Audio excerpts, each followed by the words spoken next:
Hello, everyone, and welcome to this session of the Tax Justice Network annual conference. This session is entitled Provocations, Our Environment, Tax Justice, and Human Rights.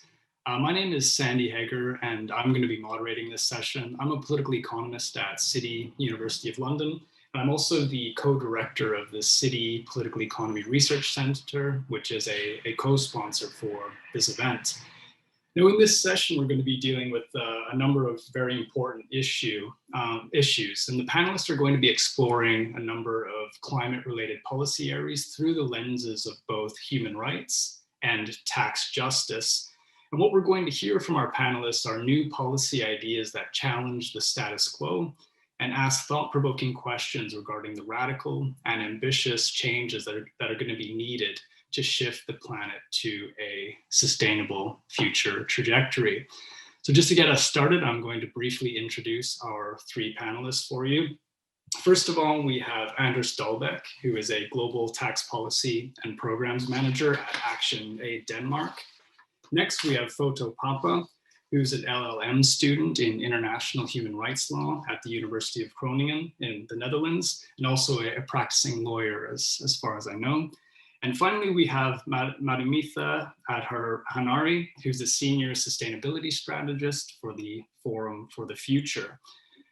All right, so just in terms of how the session is planned, each of our speakers is going to have roughly 7 minutes to speak. So we're going to keep the presentations quite short, and then we're going to open it up for question and answer. That should give us plenty of time to have a good and giving discussion on these important issues. So without further ado, I'd like to turn it over to our first speaker, who is Anders Stahlbeck. Thank you very much, Sandy, and I will share my screen.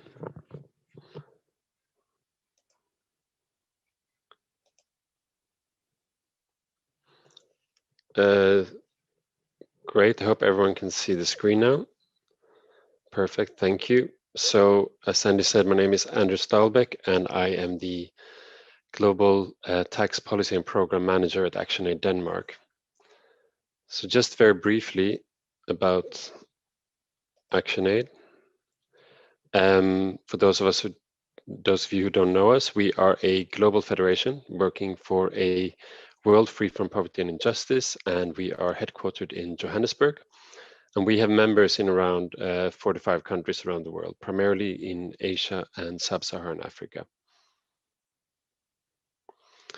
So just briefly to start, I want to outline what a just transition is. Now, obviously, like any concept like this, there are lots of different definitions, but just very broadly what it is. So it's a just transition. Is a transition that secures the future and livelihoods of workers and the communities in the transition to a low carbon economy. That I would say is sort of like the short gist of it.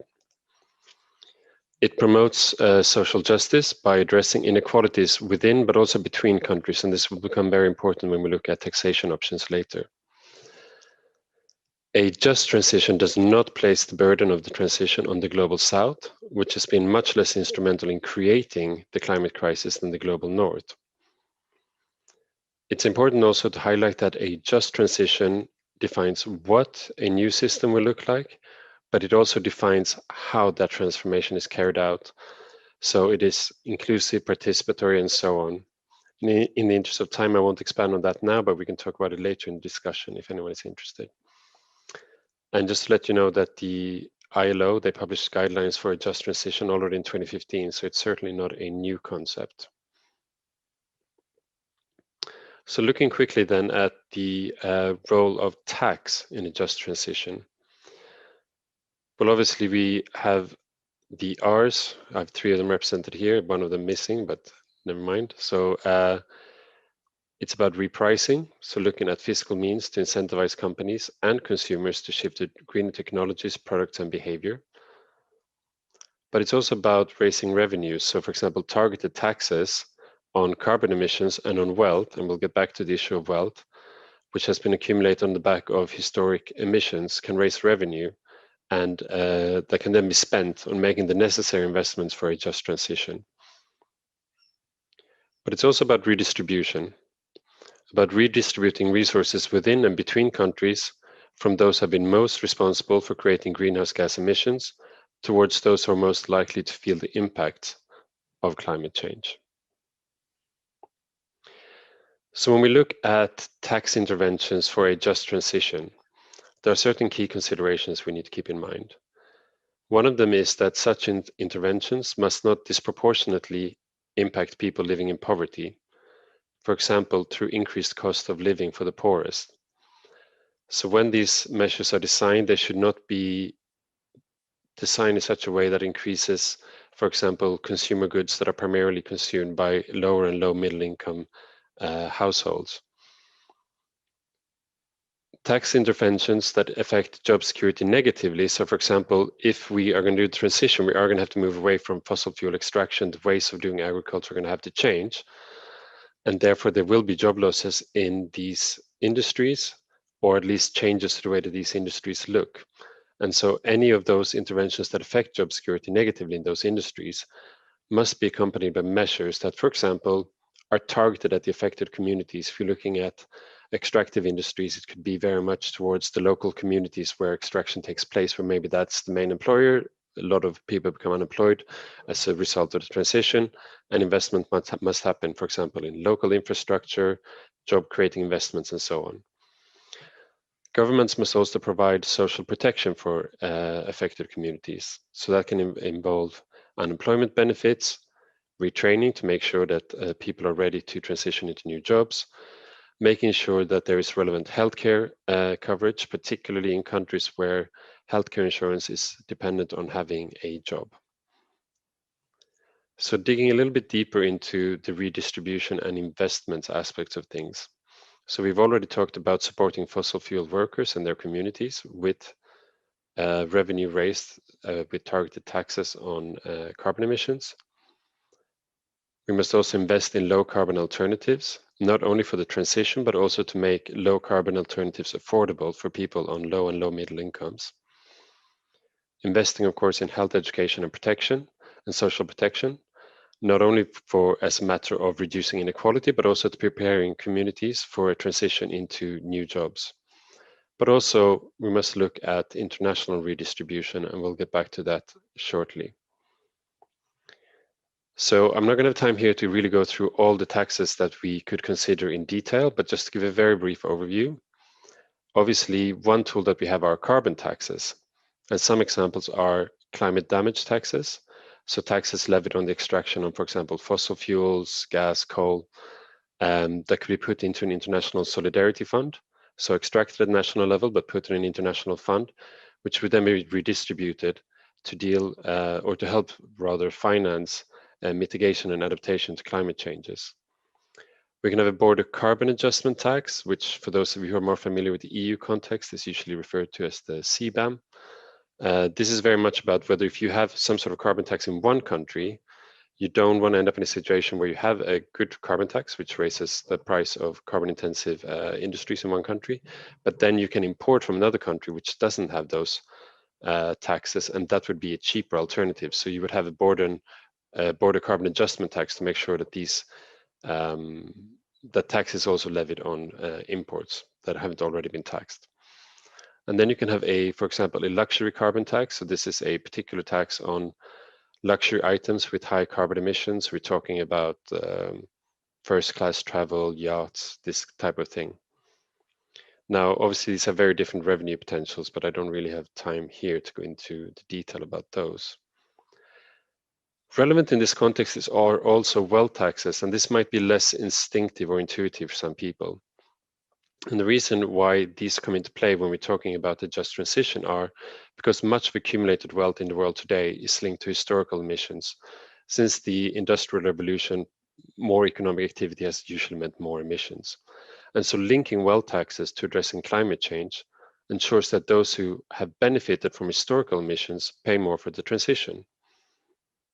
Revenues from such wealth taxes can be spent on the transition and social protection, addressing the inequalities that result from historical activities and emissions and so on. However, they don't have as big a revenue potential as we might think And it's hard to distinguish between old and new money, i.e. it would affect people who have earned a lot of money recently as well. It's also unclear about the north-south redistribution potential. And to wrap up, because I realize I'm probably out of time, some other measures that are not directly tax related, but that relate back to repricing, revenue, and so on, are to reduce fossil fuel subsidies.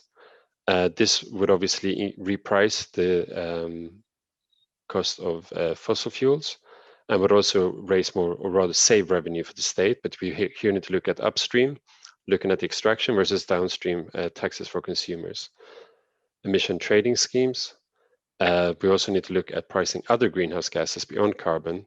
And of course, we can also use various regulations to tackle emissions, for instance, by prohibiting new fossil fuel exploration or by implementing standards for emissions and energy efficiency. That's the overview of our work on taxation for just transition, but I'm happy to answer questions about it later. Thank you very much. That's great. Thanks very much, Anders. So next we will turn things over to Foto Papa, who's going to present a paper on the issue of taxing meat and what it means from a human rights perspective. Thank you very much. Let me just share my screen.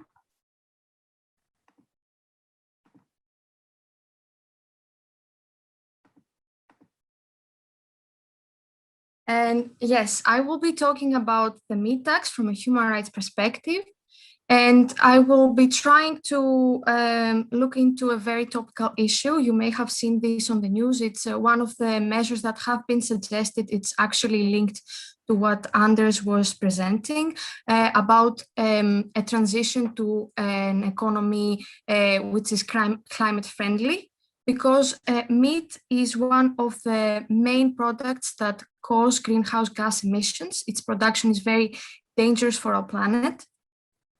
And as Anders also explained earlier, under the 4 R's of tax justice, which is the theme of the conference, it could be said that the meat tax is falling under the R of repricing, which is to ensure that the externalities, it's called externalities in economics, we can say it in simpler terms, the public bads associated with the products, are actually reflected in the cost of the product in order for the consumer to internalize the cost that is associated with the consumption of this good. This is not a new term, this is not a new policy per se. We have other examples like tobacco taxes, alcohol taxes, or taxes on sugar-sweetened beverages. In this case, the externalities associated with meat are greenhouse gas emissions, which cause climate change, other environmental impacts such as biodiversity loss and animal welfare, and in regards to health, non-communicable diseases like which are associated with healthcare costs, but also other costs like job absenteeism, and also infectious diseases and potential pandemic risks, including the risk of antibiotic resistance, which is caused through the consumption of meat. I will be trying to look into both sides of the argument, both the pros and the cons for the introduction of a meat tax. The pros are in your screen and the cons as well. Environment and health on the side of the advantages of a meat tax, and the cons, food, regressivity and discrimination, and private life. First, starting with the right to health. As I mentioned before, the meat consumption is linked to certain risks for our health, namely some non-communicable diseases, but also infectious diseases. And one may ask, well, how would a meat tax blend in with human rights obligations? And the answer would be under the framework for human rights, the tripartite typology of human rights. It would help the state to comply with its obligation to protect the right to health, that is to take positive action to protect and make sure that the right to health is ensured for everyone, and also to fulfill, that is to remove the obstacles that are in the way of fulfilling the right to health, from enjoying the right to health. Regarding the right to healthy environment, currently, there is not a specific provision in an international instrument, but the UN Special Rapporteur has provided some very important insight into this right. On the regional level, there is the seminal advisory opinion of the Inter-American Court of Human Rights, which enshrined that the right to a healthy environment is a separate human right. And again, it would also, the meat tax would also fall in the same categories as before, as the right to health. It would fall under the state obligation to protect the right to a healthy environment or to fulfill the right to a healthy environment. What about the right to food? Under the AAAQ framework, which is availability, accessibility, acceptability, and quality, the right to food could be said to be impacted regarding the acceptability aspect, because meat is associated with certain cultures and certain religions. Some cultures associated with social gatherings or religious ceremonies. It is also referred to as a term in social sciences, carnism, which is to describe how certain cultures, especially the Western culture, have ascribed great significance to the consumption of meat. So it could be said that through the introduction of the meat tax, the acceptability aspect, that is how acceptable the food is for the consumers, would be impacted. But could it be said that the meat tax would be in violation of the state obligation to respect the right to food? This cannot be said, because it does not mean that the consumers will not have the right to turn to other sorts of food, and this could be the target of the meat tax to lead to diet shifts. This should be the target of the meat tax, not to prohibit the consumption of meat per se, but lead to to altering the consumer behavior. I will now move to the prohibition of discrimination. It has been argued that the meat tax would be regressive in nature. This means that it would impact those of low income the most. And one asks, does the regressivity of the tax matter in terms of discrimination? Does it amount to discrimination based on economic status? For discrimination to have happened under Article 2, Paragraph 2 of the SESCR, that is the Covenant on Economic, Social and Cultural Rights, it has to be linked to another right. Thus, for example, to the right to food that we mentioned earlier. But under Article 26 of the ICCPR, it could be a discrimination on its own. And the question that arises is, does the discrimination appear de jure, that is it in the law or is it in fact? It cannot be said that it would be in law, because if it applies equally to all, it is not discriminating per se. And there is a case instructive in this regard, the Prince versus South Africa, regarding the consumption of cannabis, which leads to this conclusion. But what about de facto? De facto, it could be said that there would be discrimination, but again, it would have to be argued whether it was based on objective and reasonable criteria, which is one of the other criteria that the Human Rights Committee has introduced in this regard. I will now explain what I mean by the example of Tonga. Tonga is one of the countries that have introduced wide taxes targeting certain products. And it was found that when Tonga targeted turkey tails and mutton flaps and quarter leg chicken legs, those that were affected the most were the ones of low income. In fact, they were so badly affected that they were not able to pay their bills. I will briefly, I understand that I'm out of time. I will try to be faster. Regarding the right to private life, again, it is a question of whether the state is interfering with the right to private life. That is it interfering with the right that the person has to eat whatever he wants? And I will just briefly say that the right to private life is not an absolute right. It can be limited, and it can be limited on the basis of the rights of others. For example, the right to health of others, or the right to healthy environment of others. And then I will briefly just give me one extra minute to briefly go through my suggestions. It has to be borne in mind that the tax system as a whole, the progressivity of the tax system as a whole matters, and other policies like Anders mentioned, the common agricultural policy of the EU, for example, also play a role.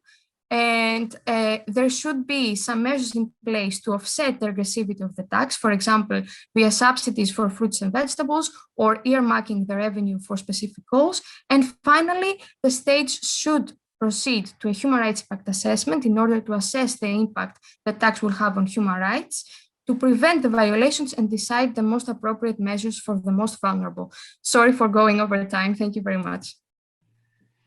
Thanks very much, Foto. Before I hand things over to our final speaker, I forgot to mention during my introductory remarks that if you want to ask a question for our panel members, you can use the live discussion button, which you'll find in the bottom right hand of your screen. You can do that at any point, and we can use that as a basis for our discussion later. But before we get to the Q&A, I'd like to introduce finally Madhumitha Ardhanari, who's going to present a paper that she's written on sand extractivism and its inequalities, particularly in the context of Singapore.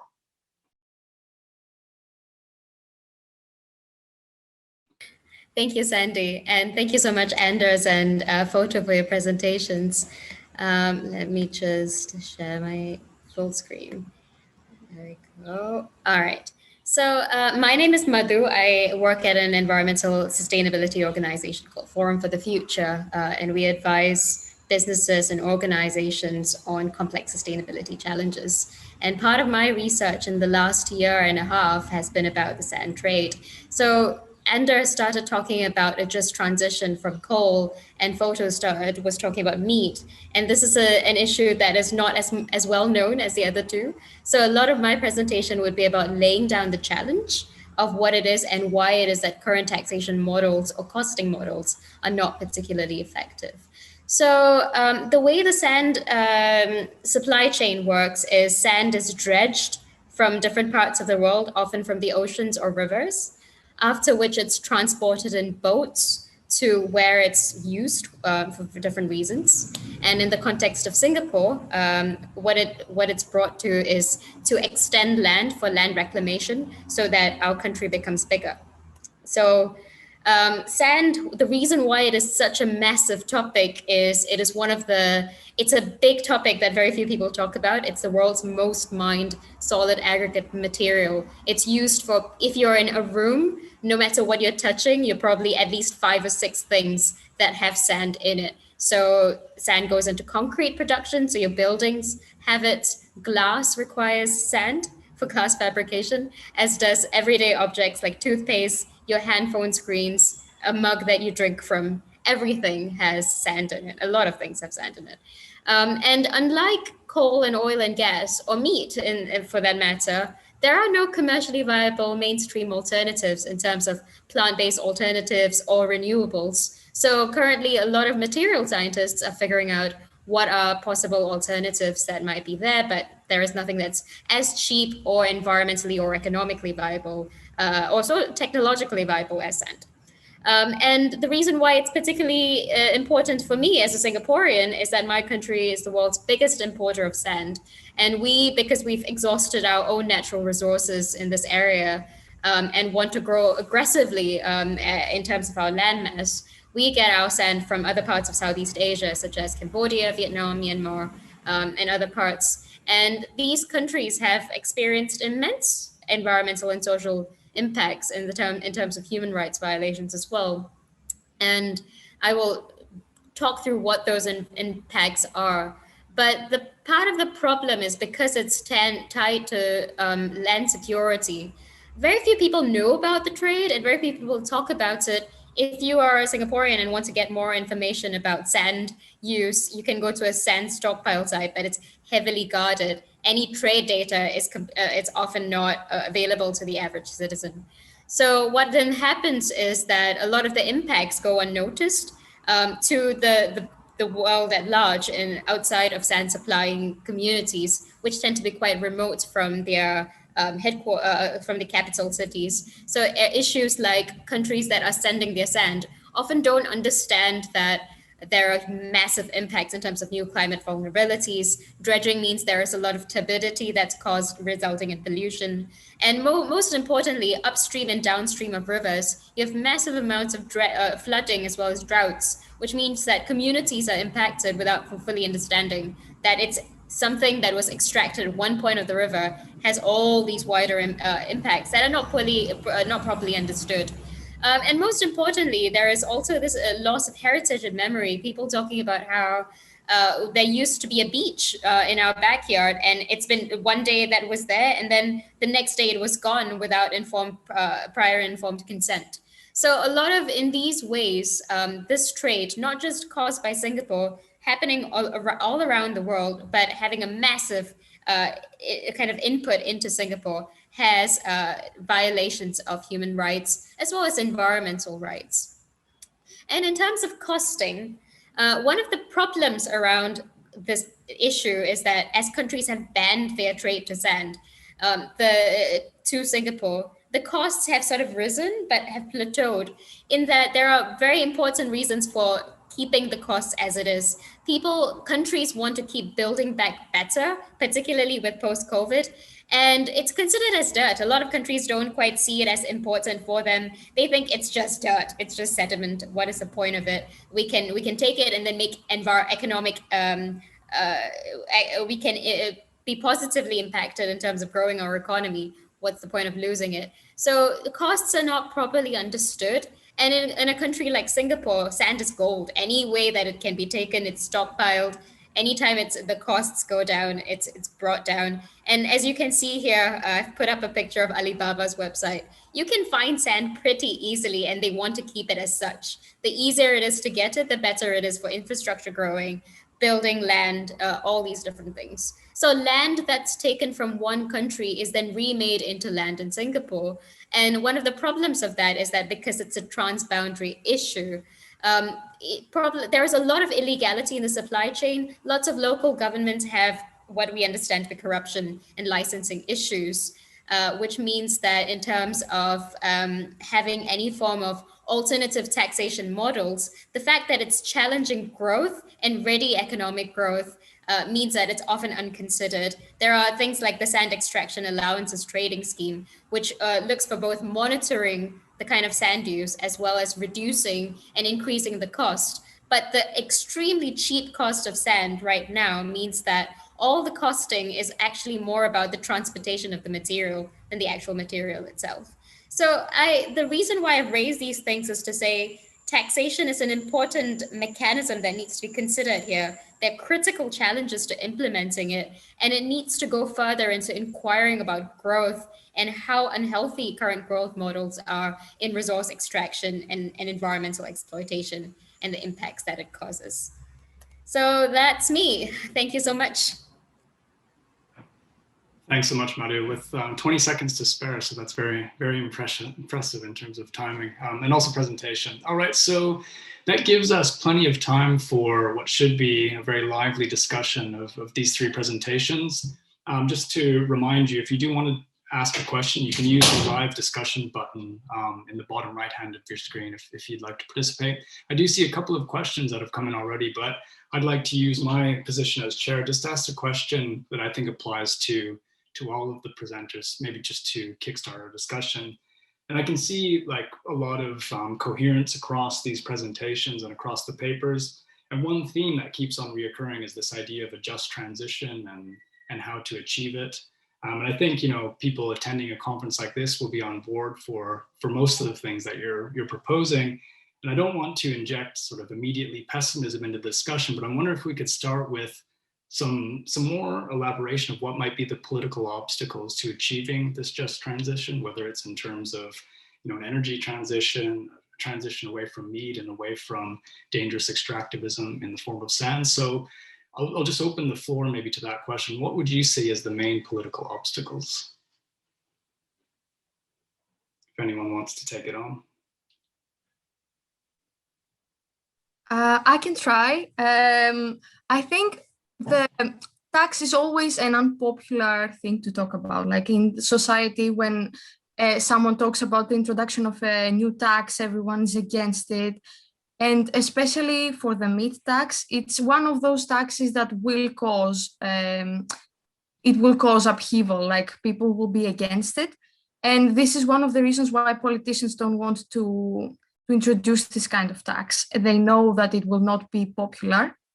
And it's also really relevant to see how other taxes have worked in the past. Like when France was trying to introduce a tax on carbon, we had the Gilets jaunes, we had the whole movement against this tax. It was an unpopular tax. And also regarding Denmark, maybe Anders will know better about this. When the fat tax was introduced, it was very, very quickly taken down because people would just go to nearby cities to buy this targeted fat tax. The question with the meat tax is, why don't we introduce the tax on the industry per se? Why do we have to do it at the consumption level? Why don't we do it at the farm level? And the answer that is given by the economists is that it will be very burdensome economically to apply this. It will be very difficult to monitor what kind of emissions each farm has. So the easiest choice is to place it at the consumption level. But then this kind of questions that also cause the tax to be unpopular, the fact that it will be a regressive tax come up in the discussion, like what happens. And I also saw a question regarding what happens with wealthy consumers that can just buy their way out of the emissions that they are causing. That's a real question. How do we ensure that those that cause the most emissions are not the ones that are low income and are the most impacted by these kind of measures?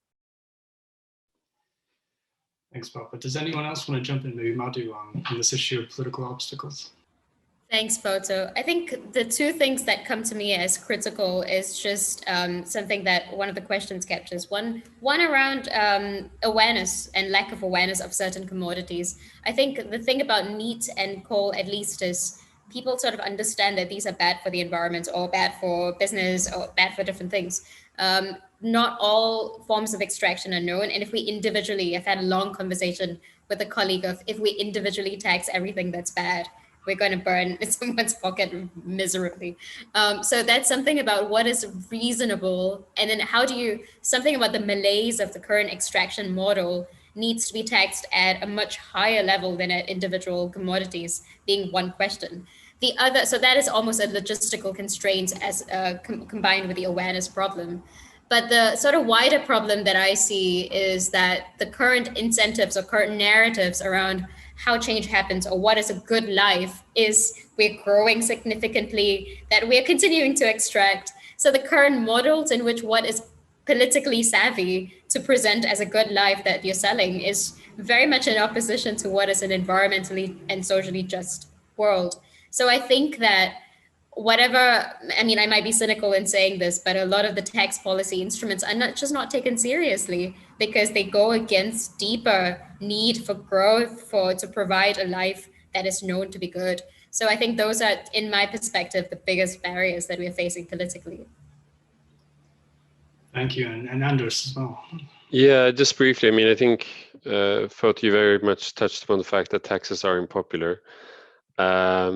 I also think there's a general lack of the impact of different taxes. And I mean, we talk about regressive taxes. I think to the vast majority of the population, that is a completely foreign concept that they don't really understand. And so to try to sell taxes that are progressive in order to achieve a just transition rather than a transition, I think can be a little bit of a hard sell with quite a few people.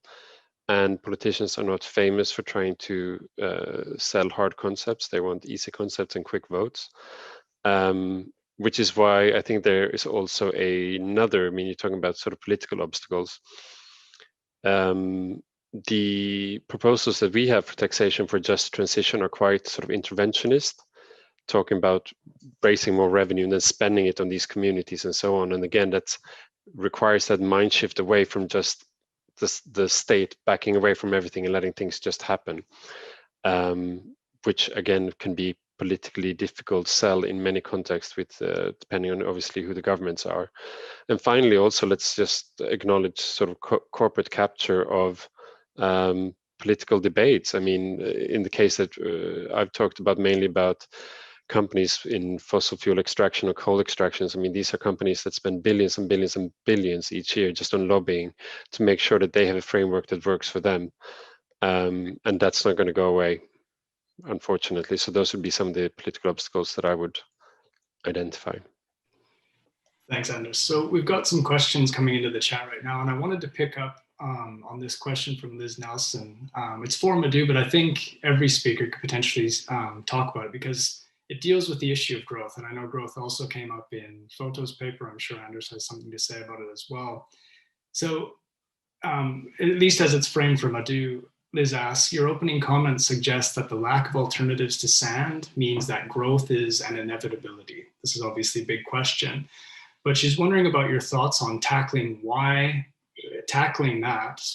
this problem of growth while also advancing economic and social rights. So in a sense, it's how do we get over this growth obsession, but also acknowledge the fact that, you know, countries, particularly in the global south, still need to develop. Is there a way around that? Is degrowth the answer? I'd be interested in hearing all of your thoughts, maybe starting with Madhu.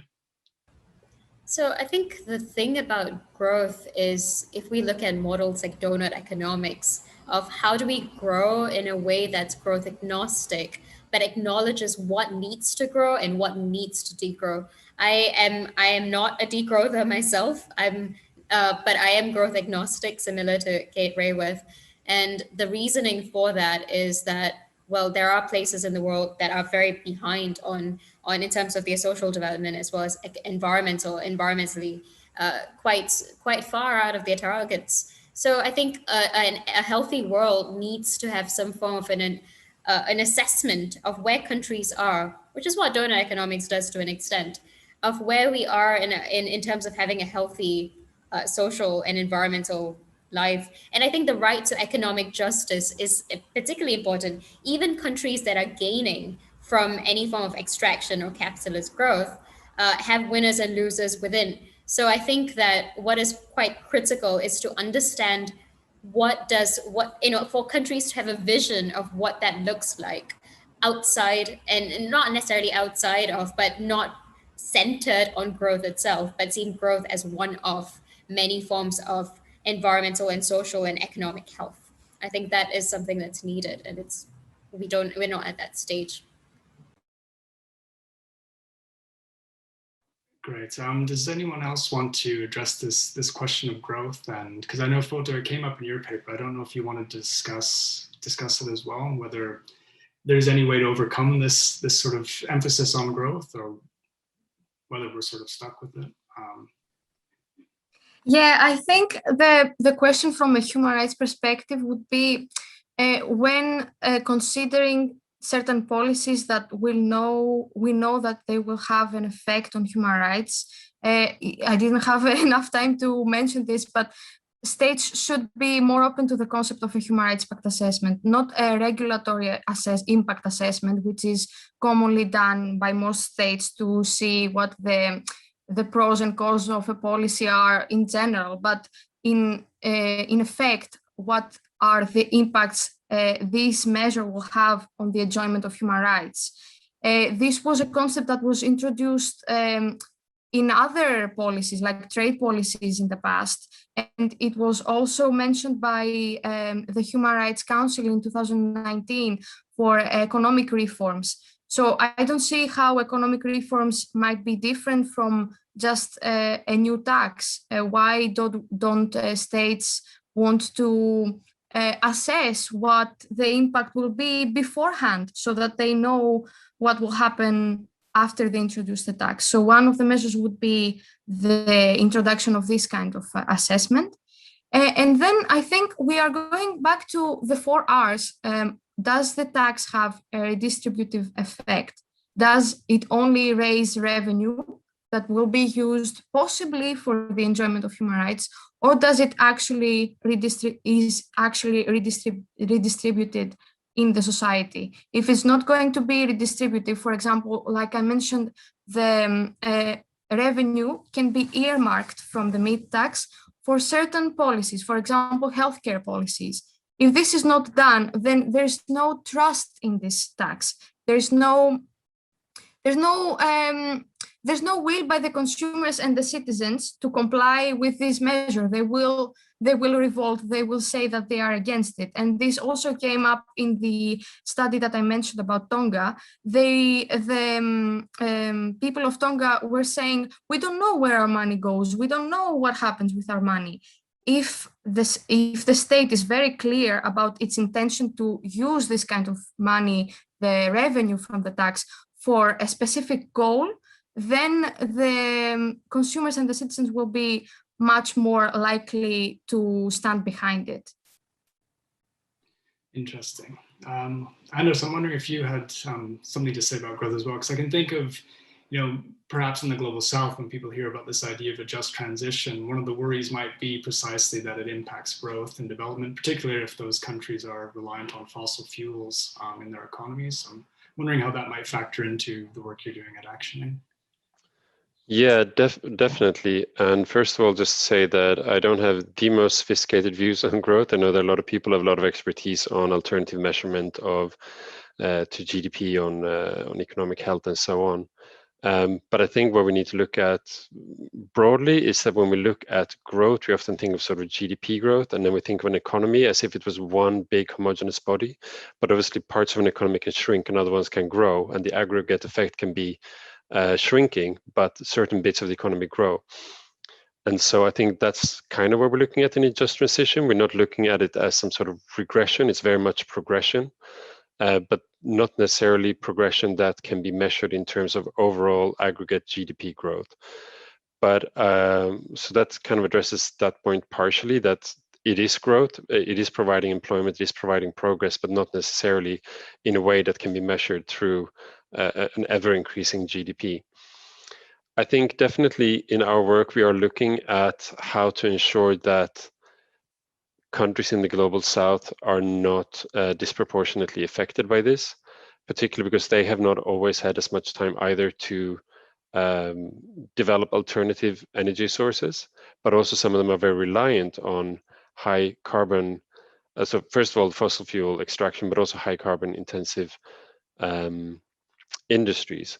And definitely that needs to be factored into the way that the just transition is organized, and there can be some preferential trade. It can also be, you can look at different ways of setting different targets for different countries in terms of the green bit of the transition. But when it comes to the just bit of the transition, those countries would also need to make sure that they invest in those communities that are affected. And that's also where some sort of international solidarity or redistribution fund would need to come into the picture as well. It's very much a global view, and I guess a need for global coordination on these matters as well.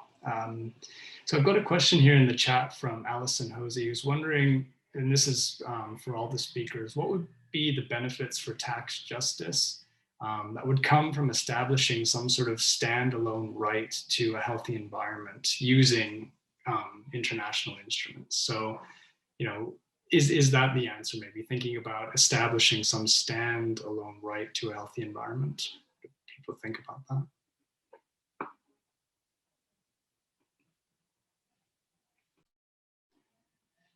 I can try. We'll give it to the lawyer. I think that's most appropriate. Yes, I think like one of the most important things that would come with a standalone right, even though we have seen that there's always a way to sneak into another right and say that, yeah, I have this kind of aspect from this right that I can use for a case, for example. And like I mentioned in the regional level, at the international level, we don't have this yet, but it could mean that a standalone right would mean that the citizen can be based on that specific right to bring a case and to hold the state accountable when there is a violation or when there is a discussion about something related to the environment. I think that that's the that's the added benefit of having a standalone right. So far, we have done well. We are trying to flesh it out from other rights, but what would come with a standalone right would be the possibility to base an argument and to bring about accountability based on that specific right. Regarding tax justice, I think it would of course be useful, but until this happens, we still have a few things we can use to make sure that the voice of the citizen is heard in that regard. Thanks, Foto. I don't know if any of our other speakers want to jump in on that. Madhu. I think it's a great question. I don't think there are easy answers. All good questions don't have easy answers. But I think one of the things that occurs to me is that current mechanisms that talk about, that move us towards a right to a healthy environment, such as rivers being given legal entities as human beings and being considered as having rights in and of themselves. It sounds really good on paper, but then there's a lot of contestation on the ground in New Zealand, for example, around when is the river granted that access and what does it mean for this this particular entity to be treated as a human. So I think in terms of this kind of a policy where it's going, does this provide for a healthy environment or life? There's a lot of contestation of what that entails. I think there are some areas where it's very clear coal is bad for us and it's environmentally unjust. A lot of communities, particularly communities that are most marginalized, often face the most severe consequences. But in many kinds of things, like fast fashion, for instance, would you consider that to be something to be taxed? Technically, it should be. Or things that lots of consumption of kind of crops that are that take up a lot of nutrients, which means that the rate of arable soil that we have goes down significantly and reduces nutrition and nutritional outcomes for people worldwide. So I think there's a question of what are these contestations, and there needs to be some form of a body that adjudicates what is considered healthy and what's unhealthy. And I suspect that there's going to be a lot of contestation around that. And it's something like sand is a great example. Lots of in Singapore, I've spoken to various civil engineers in my research who've told me that it's a win-win situation. We both gain from this trade. What do you mean that it's a human rights violation? They don't even acknowledge that these costs are being incurred on communities that are suffering. So I think it's these contestations that need to be brought to the front. There needs to be a voicing of most marginalized voices that are not heard. There needs to be a way for those voices to be elevated in these considerations. And there needs to be a body talking about Anders and what he said around just transition and these kind of the global north-south divides. There needs to be a way in which both these voices, or more actually global south voices, given even more of a weight. And currently, based on current UN and international body mechanisms, we are not seeing that happen. So it's a question of what will enable that weight and gravity of these voices to be heard in accounting for this.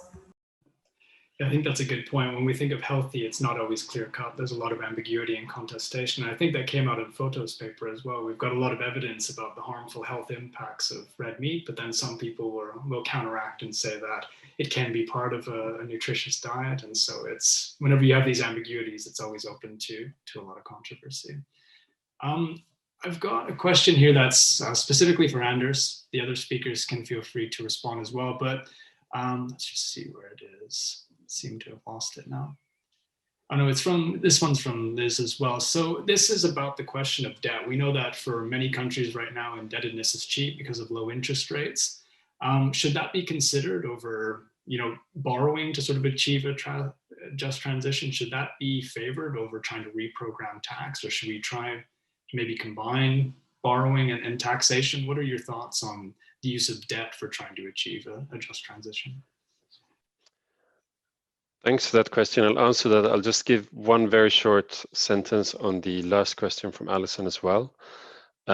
which is very simple, that beyond the considerations of what a healthy environment is, of course, having that right sit within some form of international instrument, which then would need to be reported on, would give us as tax justice campaigners opportunities to hold governments to account for why they have or haven't introduced certain tax measures to achieve a healthy environment. So just maybe stating the obvious, but yeah, it would as a general principle be useful for us as tax justice campaigners, because we would have that legal basis. Coming back then to Liz's question, I think that's a very interesting question, because again, it comes back to progressivity, I guess, because debt is more immediate. Obviously, you can access money for a just transition quicker, but it needs to be repaid, and it would need to be repaid through a very progressive tax system, which again would mean that those more able to pay for a just transition are made to pay more, but also that those who are benefiting more from historical emissions are also made to pay more. I think replacing a sort of taxation framework for just transition with a debt framework for just transition, I wouldn't be in favor of that for many reasons, for the same general reasons that I would sort of favor taxation and domestic resource mobilization over debt in general.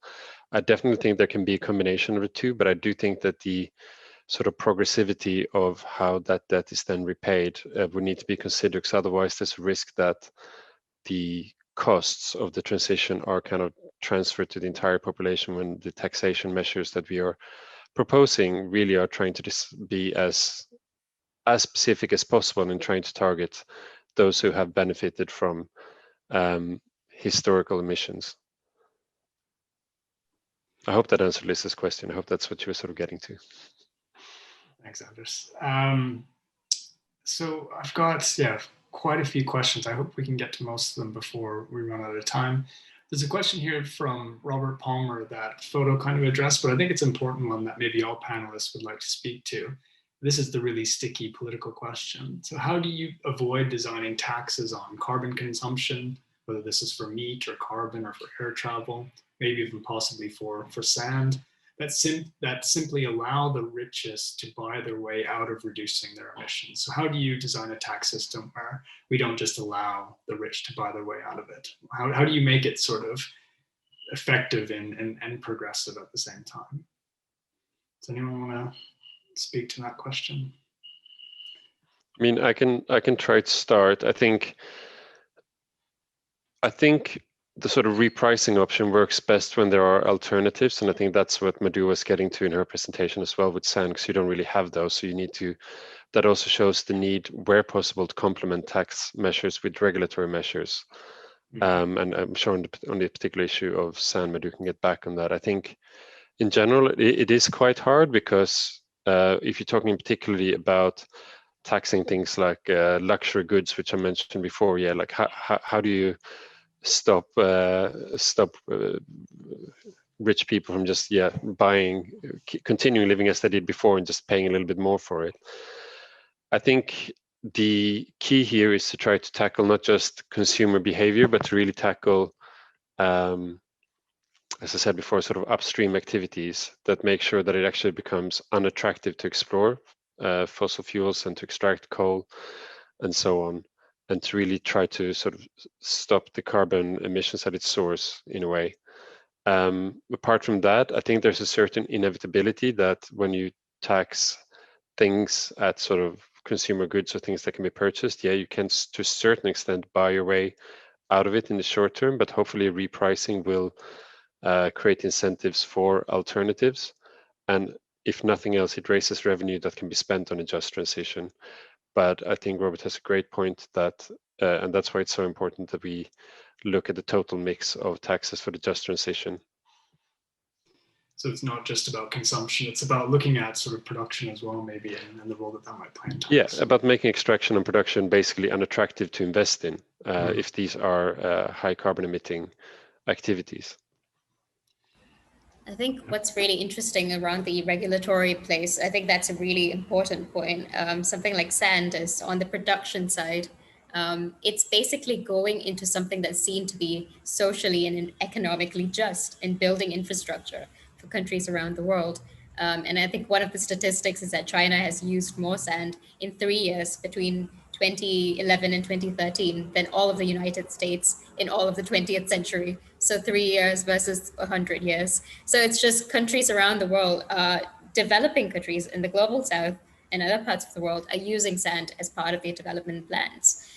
So the question of justice and how it's distributed it's not an easy thing to say, well, it's at the production end or at the consumption end, because at both ends, it's quite, it's not particularly just. And there are particular countries or actors, companies or so, that are disproportionately gaining from the trade of it. But I think what is really important, one other aspect outside of regulation and kind of regulatory oversight is around just transparency. We don't, on sand, because of how the current system works, it's not clear who does the importing and who does the exporting. What it means then is that everyone can point fingers at anyone but themselves to say, well, it's their problem. The government, the Singaporean side says, it's the traders, it's their problem. And the traders are all invisible. They are not publicly listed. So a lot of it is also around, well, if so much of it is under the surface around legality, a lot of what is considered illegal sand becomes legalized upon point of entry in the destination countries. And in countries where it's not imported, but it's China is extracting it from one part of its country to put it in another part of its country, then that is completely unaccounted for globally. So there's something around transparency to understand who are the actors involved in the different commodities and supply chains that we're talking about. And without that transparency, to be able to equitably distribute value as well as cost is going to be extremely hard. So I think that's a critical part of the equation. Photo, did you have anything else to add on this question of sort of how to design the tax system so that the rich can't just pay a little bit more and get out of the burden of that? I guess with meat, it's probably very relevant as well. I don't know if I have something else to add. I think I covered this when I was talking about Tonga, for example. It's easy to say that the people that were not low income, they were able to keep doing what they were doing and they were fine when they were buying the same products as the low income. They kept buying them and they were okay. So the problem again is, what do we do with the revenue? Do we use it for something else? Like the Philippines had used the revenue from the tobacco tax for universal healthcare. That's one option. In the end, it comes down to that, and also about what Anders said, what the policy in general is. If the European Union is keeping on giving subsidies to the most intensive farms to keep growing meat, it's not going to change if we just introduce a meat tax. If it keeps going on, the emissions will keep happening. So we have to look at the bigger picture, I think. Thanks very much. So I kind of let that go because I thought we were having such an interesting conversation. So I haven't left much time for us to kind of give summary remarks and tie everything together. We have about 1 minute remaining. I think it would be unfair of me to ask you to give summary remarks that tie everything together. So I'll do my best maybe to do it in 30 seconds. And I apologize to those of you whose questions we couldn't address. I think what is clear is that this idea of a just transition is gaining political momentum, and we're realizing that it's sort of more necessary than ever in the context of the climate crisis. I think we're all very much aware of some of the political obstacles and barriers that stand in the way of achieving that. But one thing that we've seen is that, in order for that to take place, we're going to have growing awareness from the population about what this actually entails. We're going to have to tackle things like corporate capture and invested interests that stand in the way of this just transition. And it sounds like it's going to need some sort of not only national, but global coordination in terms of redesigning the tax system, in terms of overhauling our fiscal systems, but also improving regulation as well. That's certainly what I took away from this discussion. And so I want to thank our presenters for this excellent presentations, very fascinating papers, and also to the participants for these excellent questions as well. We're out of time, but I want to just end by reminding people that there will be an afternoon session of the conference starting at 2:15 which I assume is UK time. And that panel is going to be on journalism and whistleblowing, serving the public interest and representative democracy. So hope to see you all there. Thanks very much, and we'll end the session now.